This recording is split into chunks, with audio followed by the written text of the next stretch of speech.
सबरा तो कुर्बान हुसैन दे सबरा तो के सबेर करण समझा छोड़े खुद सबेर को भी आ सबेर गया खुद सबेर को भी आ सबेर गया जो सबेर हुसैन दिखा छोड़े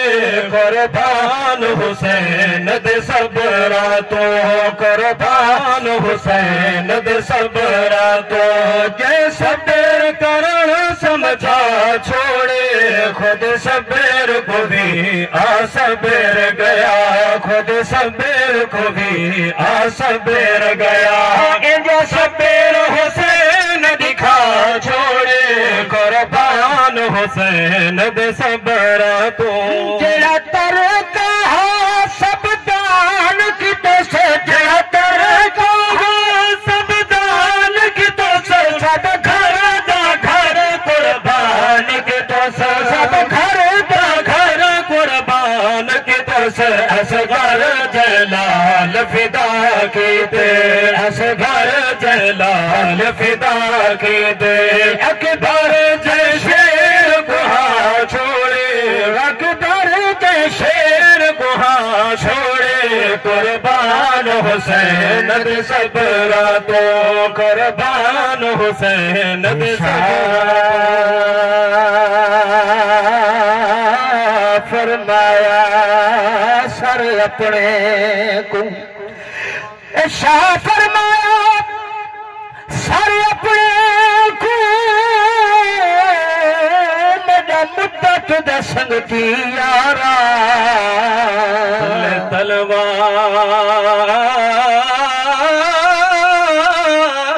तलवार दे जम जम बने हो ना खावे यार कमार बेला मैनू याद आगा हम मोहम्मद हुसैन दा महरा सर भी हाजिर अते घर भी हाजिर अते तरका घर दा सारा कुर्बान हुसैन दे सबरा तो कुर्बान हुसैन दे सबरा तो के सबेर करण समझा छोड़े खुद सबेर को भी आ सबेर गया खुद सबेर को भी आ सबेर गया जो सबेर हुसैन दिखा छोड़े कुर्बान हुसैन दे सबरा तो बहाना पीमन खामन दी परवाना पीमन खामन दी ना अपनी जान बचावण दी ना अपनी जान बचावण दी कर बल दी तप देरे तो ते कर बल दी तप देरे तो ते सैयद ने तेरे ला छोड़े कुर्बान हुसैन दे सबरा तो कुर्बान हुसैन दे सबरा तो के सबेर करण समझा छोड़े खुद सबेर को भी आ सबेर गया इन सबेर हुसैन दिखा छोड़े कुर्बान हुसैन दे सबरा तो मुराद हजरत मौलाना कारी किफायतुल्लाह साहब सदे ते दिलवा फरोगन उन्होंने तुहाडे दरमियान एक शेर पढ़ना चाहना जरा मोहब्बत नाल आखो सुभान अल्लाह कप जिगर दे टोटे दे दागे कप जिगर दे टोटे दे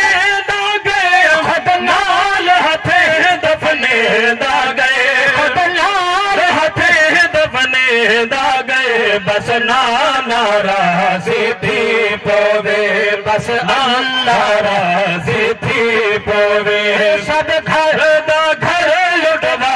छोड़े कुर्बान हुसैन दे सबरा तो कुर्बान हुसैन दे सबरा तो जे सबेर करण समझा छोड़े खुद सबेर को भी आ सबेर गया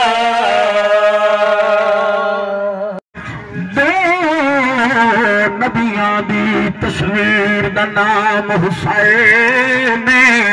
जिस बातिल दा दिल चूर दिता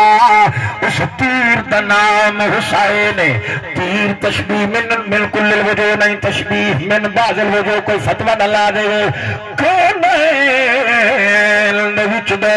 नबियां दी तस्वीर दा नाम हुसैन, जिस बातिल दा दिल चूर दिता उस तीर दा नाम हुसैन। तकरीब यजीद दी दल विच तामीर दा नाम हुसैन। ए सुन्नी जग देखियो ना फखर करे, मेरे पीर दा नाम हुसैन। 10 मिनट मेरे बाकी राम दिन, लेकिन वाती मैं हजरत दे हुक्म दे मुताबिक मैं छुड़े न पिया। व आखिर दावाना अनिल हम्दुलिल्लाह।